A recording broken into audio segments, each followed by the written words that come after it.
Good morning, students.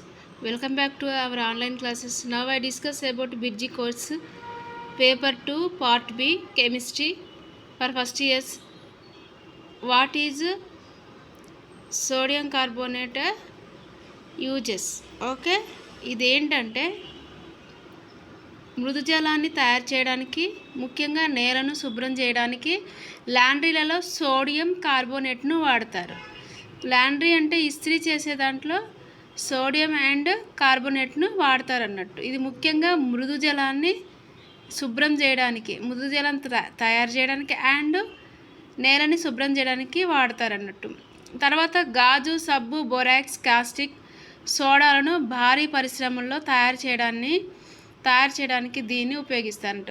గాజులో కానీ, సబ్బులో కానీ, borax పౌడర్లో కానీ అందులో అన్నిట్లలో ఈ సోడియం అనేది ఉపయోగిస్తారన్నట్టు. ముఖ్యంగా కాగితము, రంగులు, వస్త్ర పరిశ్రమల్లో ఉపయోగిస్తారు.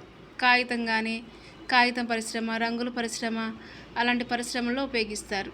ముఖ్యంగా ప్రయోగశాలలో గుణాత్మక అండ్ పరిణాత్మక అంటే పాజిటివ్ రిజల్ట్ కోసం వాడతాం అన్నట్టు. పరిణాత్మక విశ్లేషణలో ఇది ఒక ముఖ్యమైన కారకం అన్నట్టు. Okay, this is the sodium carbonate uses. ఇంకొక ఇంపార్టెంట్ క్వశ్చన్ చూద్దాం. ఓకే, కెమిస్ట్రీలో నేను అన్ని ఇంపార్టెంట్ క్వశ్చన్స్ మీకు ఎక్స్ప్లెయిన్ చేస్తాను. ఓకే, ఆ అధిక ద్రవీభవన స్థానాలు ఉన్న లోహాలను వెల్డింగ్ చేయడానికి హైడ్రోజన్ను ఎందుకు వాడతారంటే వెల్డింగ్ చేయడానికి, కటింగ్ చేయడానికి పరమాణు హైడ్రోజన్, టార్చ్, ఆక్సీ హైడ్రోజన్ టార్చ్లను ఉపయోగిస్తారు అన్నట్టు. వెల్డింగ్ చేసేయడానికి అండ్ కటింగ్ చేయడానికి దేని ఉపయోగిస్తారు? పరమాణు హైడ్రోజన్ టార్చ్ని, ఆక్సీ హైడ్రోజన్ టార్చ్ని ఉపయోగిస్తారు.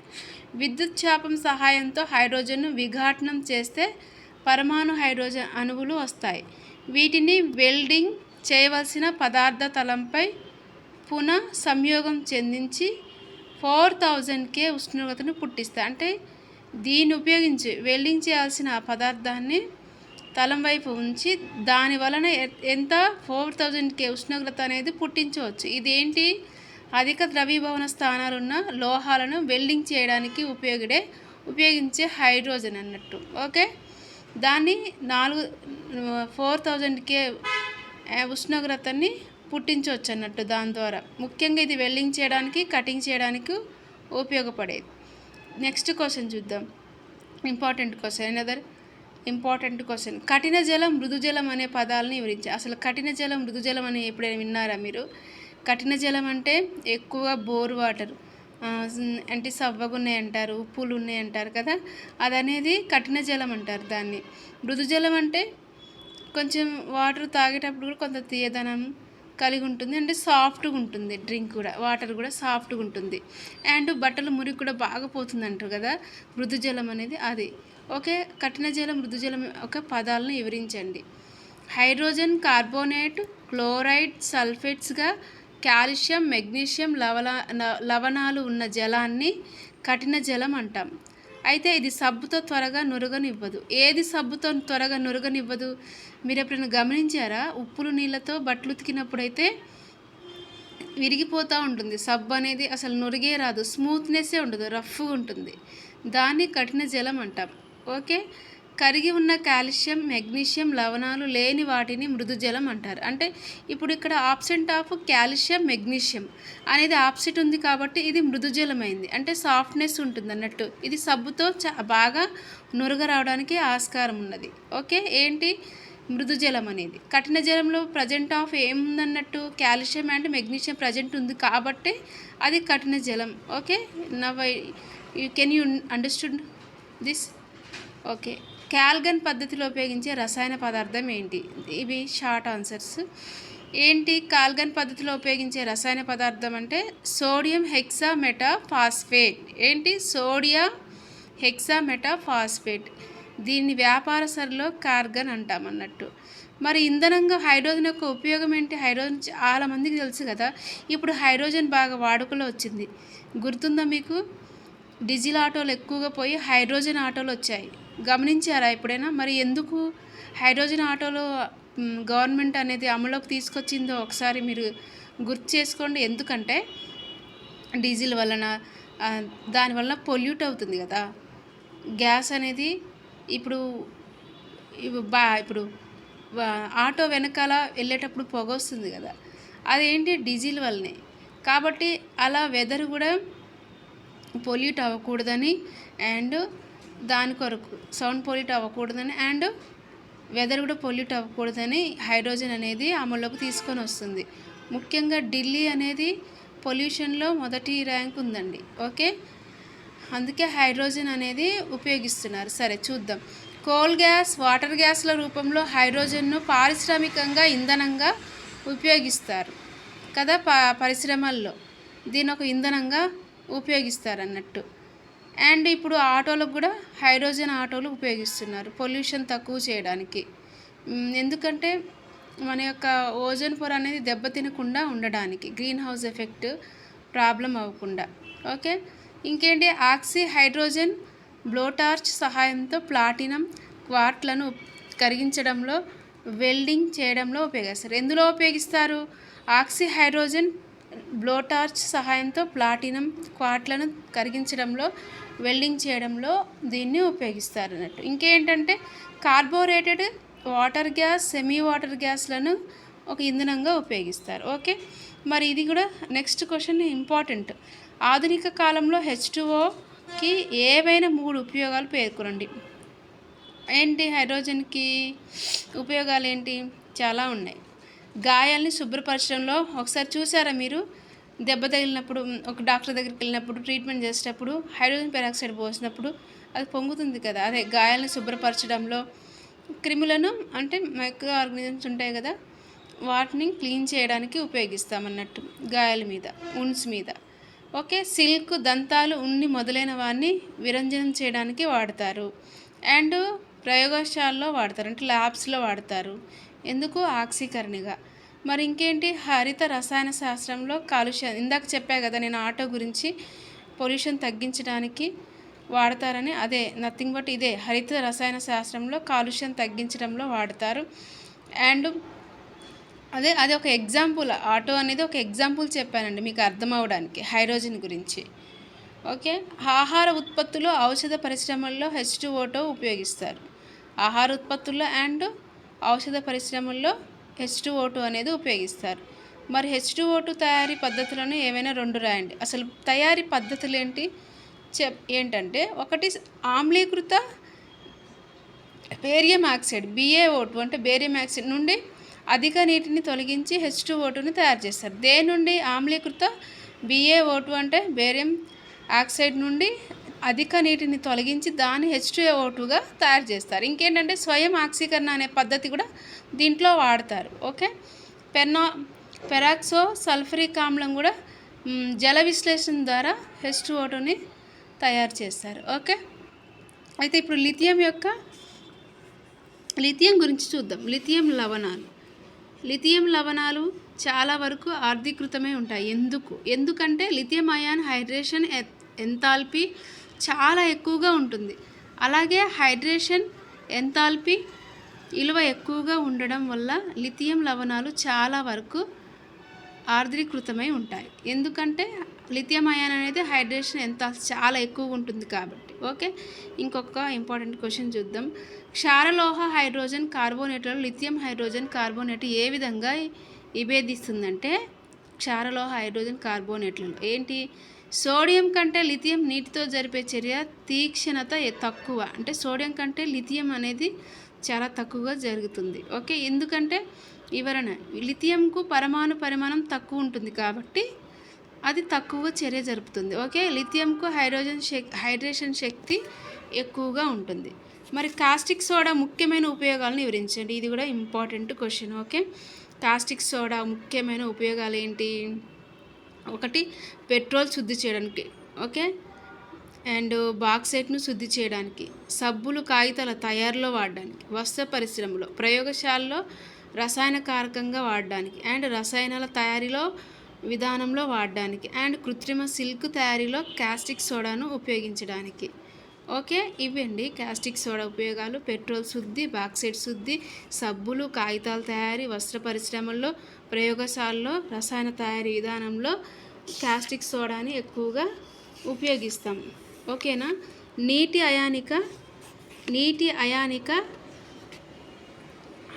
అయానిక లబ్ధం అంటే ఏమిటి? గది ఉష్ణోగ్రత వద్ద దాని విలువ ఎంత? ఏంటంటే నీటి అయానిక లబ్ధం అనేది స్థిర ఉష్ణోగ్రత వద్ద శుద్ధ జలంలో లేదా జల ద్రావణంలో హైడ్రోజన్ స్థిర ఉష్ణోగ్రత వద్ద శుద్ధ జలంలో లేదా జల ద్రావణంలో హైడ్రోజన్ అంటే H+ కదా, హెచ్ తెలుసు కదా, హైడ్రాక్సైడ్ అంటే OH, ఆయన్ల గాఢతల లబ్ధాన్ని నీటి అయానిక లబ్ధం అంటాం. ఓకే. ఇది గది ఉష్ణోగ్రత వద్ద నీటి అయానిక లబ్ధం ఎంత ఉంటుందంటే రూమ్ టెంపరేచర్ దగ్గర అయానిక లబ్ధం ఎంత? KW = H+ bracket and OH. Okay. 1.008 × 10⁻⁻14 ఏంటి? Mole square and E². ఇది దీని యొక్క అయానిక లబ్ధం అనేది మీరు గుర్తుపెట్టుకోవడం అవసరం. ఓకేనా. ఇవి కొన్ని షార్ట్ ఆన్సర్స్. మీకు అర్థమవుతుందా అండి? అయితే అమ్మోనియా పారిశ్రామిక తయారీలో లీచాట్లియర్ సూత్రం ఉపయోగించి వివరించండి. ఏంటి అమ్మోనియా తయారీలో?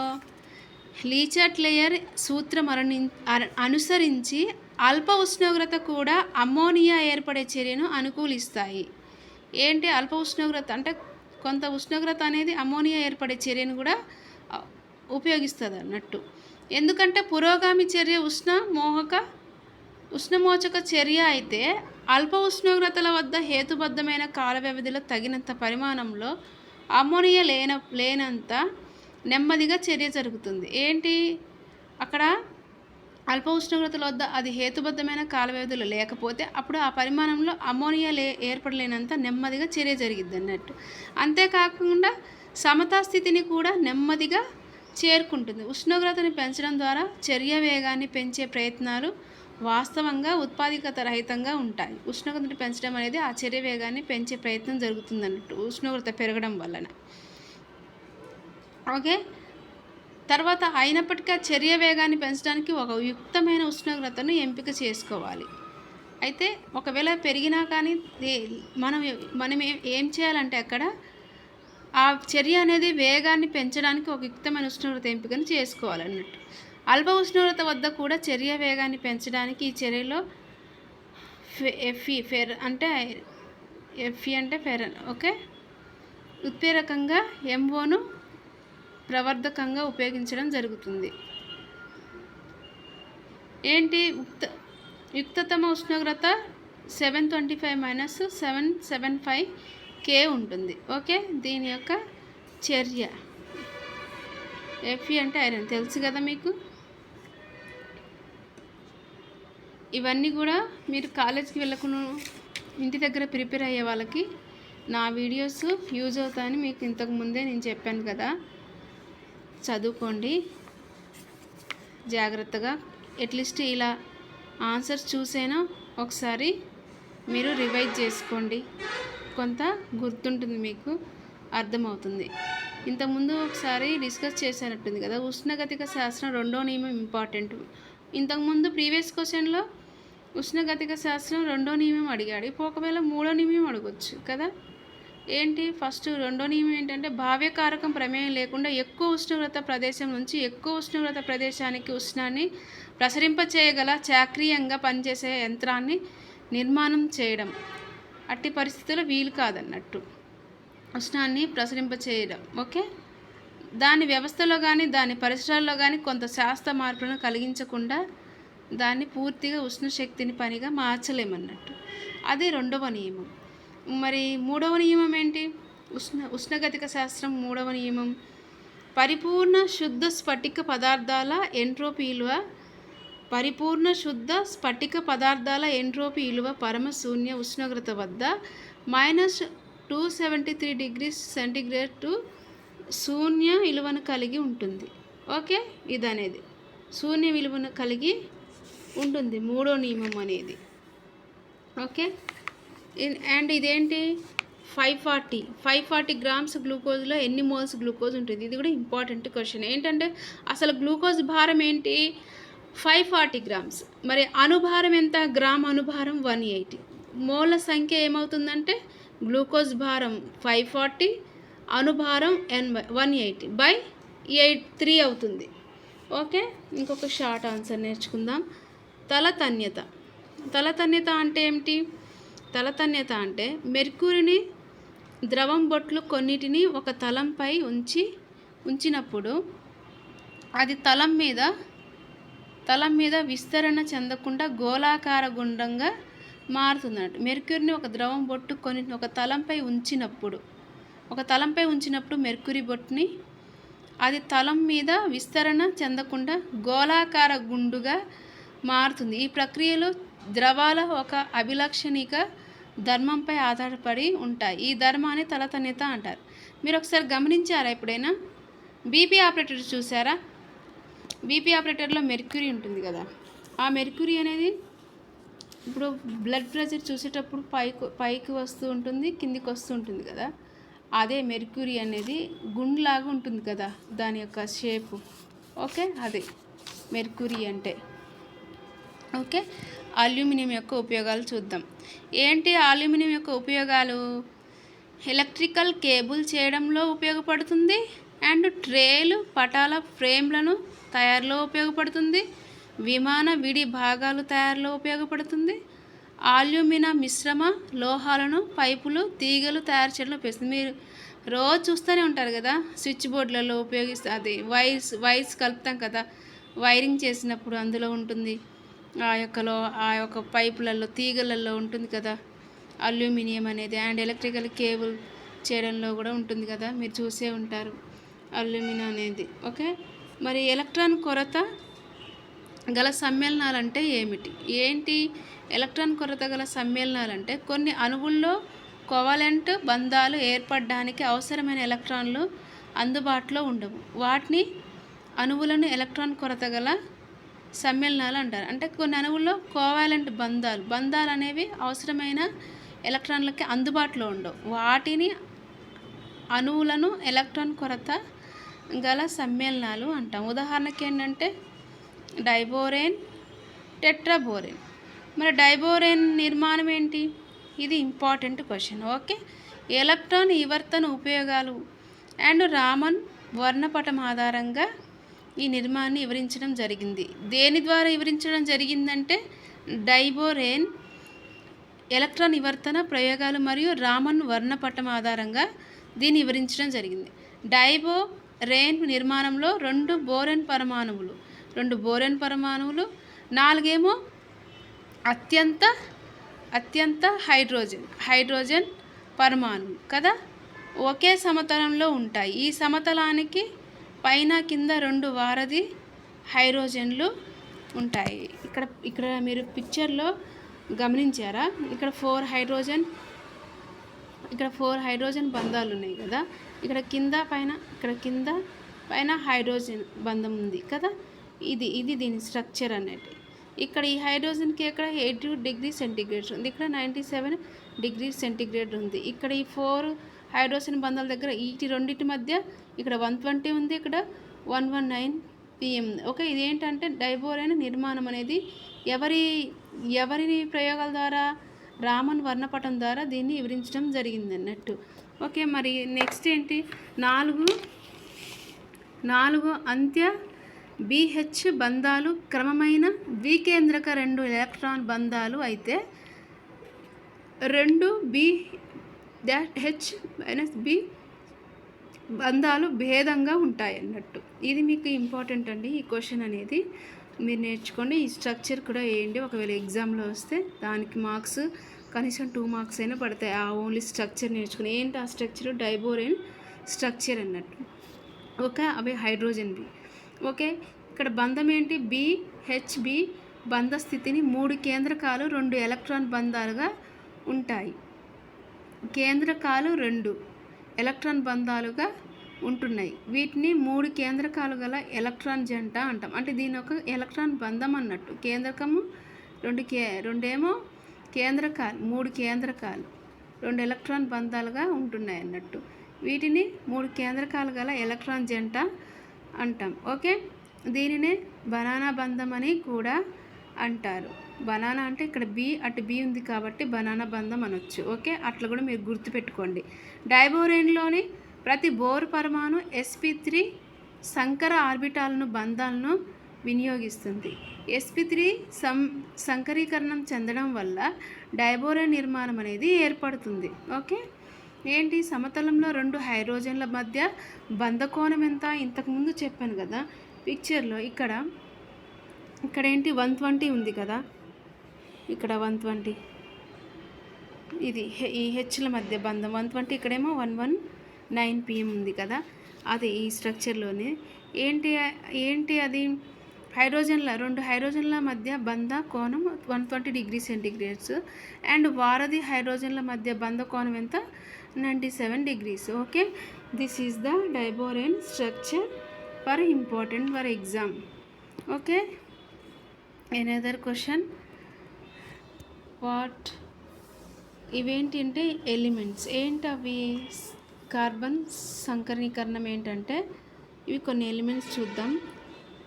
CO3-2 and sp2 సంకరీకరణం. అందులో ఏంటి? వజ్రం, గ్రాఫైట్, పుల్లరిన్. వాటి యొక్క సంకరీకరణాలు ఏంటి? వజ్రానికి ఏమో sp3 సంకరీకరణం, గ్రాఫైట్కి ఏమో sp2 సంకరీకరణం, పుల్లరిన్కి ఏమో sp2 సంకరీకరణం. Okay, this is the carbon సంకరీకరణాన్ని సూచించేది అన్నట్టు, ఐడెంటిఫికేషన్ చేసేది. ఓకే, ఇంకొక క్వశ్చన్ చూద్దాం, షార్ట్ క్వశ్చన్. CO ఎందుకు విషపూరితమైంది? ఎందుకంటే ఇది రక్తంలోని హిమోగ్లోబిన్తో చర్యనుంది అండ్ స్థిరమైన సంక్లిష్ట సమ్మేళనాన్ని ఏర్పరుస్తుంది అన్నట్టు.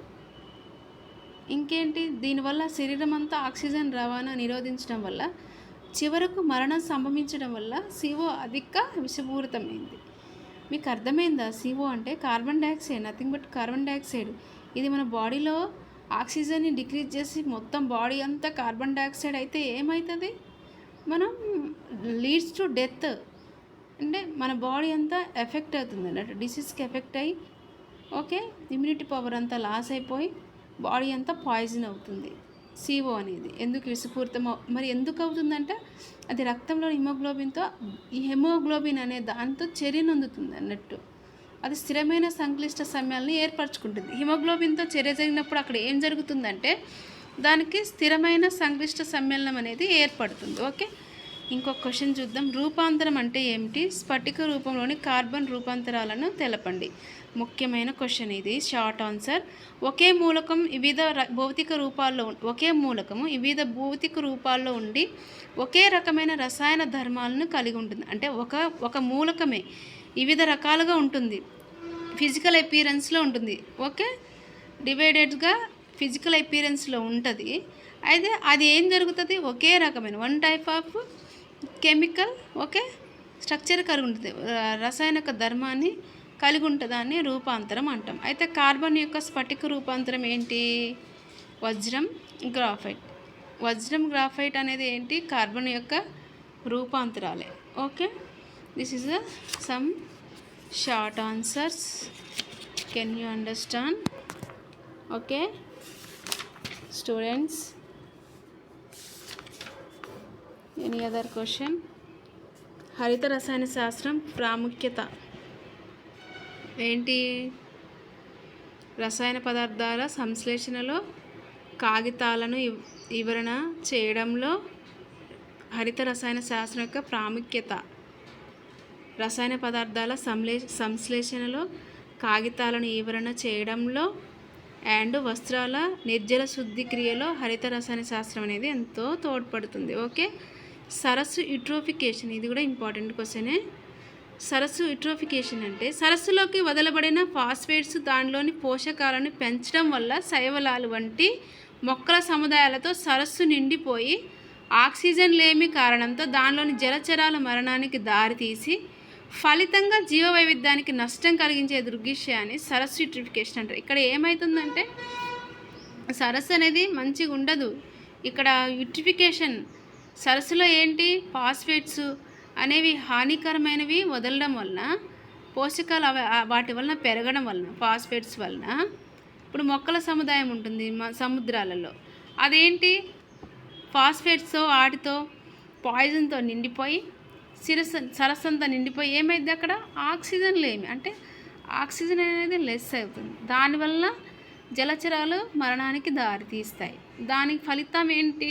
బయోడైవర్సిటీకి ఎఫెక్ట్ అవుతుంది, అంటే జీవ వైవిధ్యానికి నష్టం కలిగించే దృగ్విషయం యూట్రోఫికేషన్ అనేది. ఓకే, బయోడైవర్సిటీ అనేది అక్కడ జరుగుతుంది అన్నట్టు. ముఖ్యంగా ఓజోన్ పొర తరుగుదల ద్వారా ప్రాప్తించే హానికరమైన ప్రభావాలు పేర్కొనండి. ఇది మీరు నిజంగా ఎగ్జామ్ కొరకు కాకపోయినా కానీ యాజ్ ఏ స్టూడెంట్గా ఓజోన్ పొర తరుగుదల గురించి మీరు ఖచ్చితంగా తెలుసుకోవాల్సి ఉంటుంది. ఒక అవగాహన ఉండాలి మీకు మీరుండే వాతావరణంలో. ఓకే, మీరు ఏం చేస్తున్నారు, మీ ఎలా ఎఫెక్ట్ అవుతుంది, ఈ ఓజోన్ పొర అసలు ఎందుకు దెబ్బతింటుంది అనేది మీరు ఖచ్చితంగా మస్ట్ అండ్ షుడ్గా తెలుసుకోవాలి. ఓకే, అసలు ఓజోన్ పొర తరుగుదలకు ప్రాప్తించే హారకమైన అసలు ప్రభావాలు ఏంటంటే చర్మం ముడతలు పడడం అనేది, అండ్ శుక్లాలు ఏర్పడడం అనేది, చర్మంపై బొబ్బలు ఏర్పడడం అనేది, చర్మం యొక్క క్యాన్సరు, భూమిలో తేమ శాతాన్ని తగ్గించడం, జలచరాలు ఉత్పత్తికి నష్టం, ఇవన్నీ ఓజోన్ పొర తగ్గుదల వల్ల సంభవించే హానికర ప్రభావాలు. మనం ఏమో అనుకుంటున్నాం కదా ఇలా జరుగుతుంది. ఇప్పుడు శుక్లాలు అంటే కొంతమంది చాలా చూపు కోల్పోవడం, శుక్లాలు ఏర్పడడం, అండ్ ఎలర్జీ లాంటిది రావడం, బొబ్బలు లాంటిది, అండ్ క్యాన్సర్కి బాగా ఎఫెక్ట్ అవుతున్నారు. ఎక్కువ మనం వినేది న్యూస్ ఏంటంటే క్యాన్సర్ కదా. క్యాన్సర్ కూడా ఎందుకు? Nothing but radiation. ఓజోన్ పొర దెబ్బతినడం వలన, వేడి ప్రాప్తించడం వలన, అంటే రేడియేషన్ వలన క్యాన్సర్ అనేది కూడా చాలా ఎఫెక్ట్ అవుతుంది. ఇంకేంటి, భూమిలో కూడా తేమ శాతం అనేది తక్కువ అవుతుంది, మాయిశ్చరైజ్డ్ ఉండట్లేదు దానివలన కూడా. అండ్ జలచరాల ఉత్పత్తికి నష్టం.